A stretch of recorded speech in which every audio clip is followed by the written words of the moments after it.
Setelah posisinya di Madinah aman, akhirnya Nabi Muhammad dapat membuat perjanjian dengan Quraisy dalam posisi yang sederajat.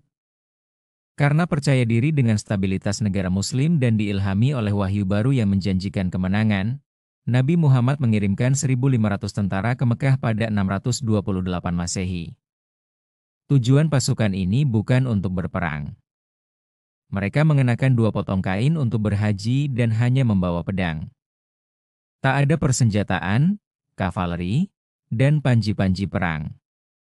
Nabi Muhammad berharap dapat masuk ke Mekah dan Ka'bah dengan damai untuk menjalankan ibadah haji. Orang-orang Mekah, yang tercengang dengan keberanian kaum Muslim, kesulitan mengambil keputusan. Jika mengizinkan Nabi Muhammad dan pengikutnya memasuki Mekah, mereka akan tampak lemah di mata suku Arab lain karena tak mampu mencegah pasukan yang hampir tak bersenjata untuk memasuki kota.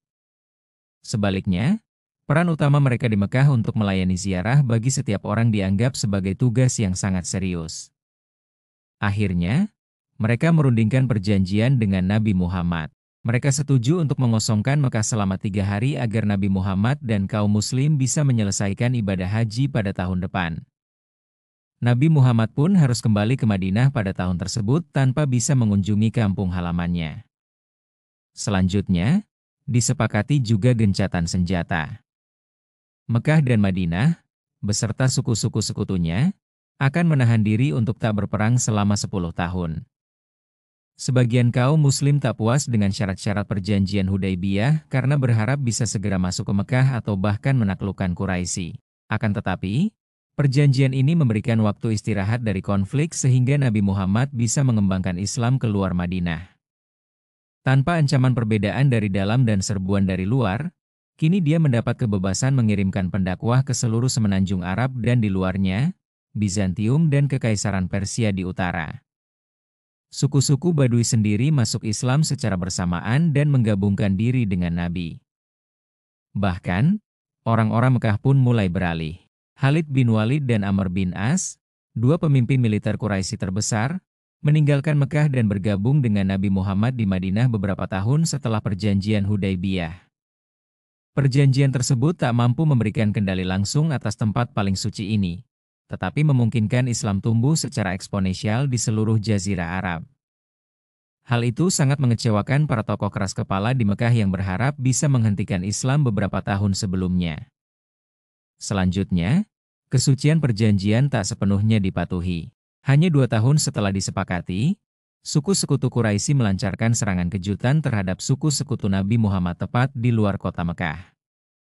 Ini merupakan pelanggaran atas perjanjian perdamaian total selama 10 tahun.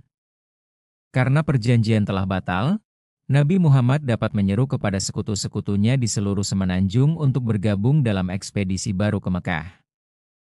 Akan tetapi, kali ini mereka takkan bepergian sebagai peziarah damai. Nabi Muhammad akhirnya berada dalam posisi yang kuat. Ribuan Muslim dari seluruh semenanjung sekarang berada di bawah perintahnya, terikat oleh persekutuan dan kesatuan agama untuk bergabung dengan pasukan Nabi kapanpun diperlukan. Pada titik ini, orang-orang Mekah tahu bahwa tak mungkin mereka mengalahkan pasukan Nabi. Sekarang Mekah melawan puluhan suku, yang bersatu untuk kali pertama dalam sejarah Arab. Usaha negosiasi antara Muhammad dan Quraisy berakhir dengan kegagalan. Maka, pada 630 Masehi, pasukan yang berjumlah lebih dari 10.000 umat Muslim, yang datang dari seluruh penjuru Arab, berbaris menuju kota suci Mekah. Sebagian besar penduduk Mekah menyadari bahwa perlawanan akan sia-sia. Dengan pengecualian sejumlah pertempuran kecil-kecilan, pasukan Nabi Muhammad memasuki Mekah tanpa pertumpahan darah. Kemenangan atas tempat kelahiran ini dipandang pengikutnya sebagai kemenangan akhir Islam atas politeisme, kebenaran di atas kesalahan. Ratusan berhala yang mengelilingi Ka'bah dihancurkan, menjadikan tempat suci ini sebagai tempat menyembah satu Tuhan. Bagi banyak orang Mekah, termasuk pemimpin Quraisy, Abu Sufyan, penaklukan yang sempurna ini tanda bahwa berhala mereka tak lebih dari patung kayu dan batu kasar. Mereka menyerah kepada Nabi Muhammad, orang yang telah mereka tindas, dikejar-kejar di luar kota, dan diperangi. Sebaliknya, Nabi Muhammad membuktikan diri sebagai penakluk yang lemah lembut. Hampir semua orang Mekah dibebaskan tanpa dilukai. Sikap luar biasa bagi orang yang akrab dengan perang suku brutal tiada ampun. Sekali lagi, Nabi Muhammad memberikan contoh bahwa kenabiannya ditandai dengan era baru serta aturan dan kebiasaan baru. Periode pra-Islam jahiliyah, berarti kebodohan harus ditinggalkan selama-lamanya. Kembalinya Nabi Muhammad ke Mekah sangatlah luar biasa, mengingat keadaan hidupnya pada tahun-tahun sebelumnya. Hanya 8 tahun setelah membebaskan diri dari penindasnya pada tengah malam, Nabi Muhammad kembali ke kampung halaman sebagai pemimpin pemenang bersama ribuan pasukan. Di Mekah, ia hidup sebagai pedagang terpercaya, menjadi pemberontak yang tak disukai dalam melawan politeisme, musuh yang jauh, penakluk penuh kebajikan di tanah asalnya sendiri. Tak diragukan lagi, cepatnya pencapaian kekuasaan dan kemampuannya menghancurkan persaingan lama antar suku di bawah bendera persatuan Islam dilihat sebagai keajaiban dan tanda kenabian oleh banyak orang.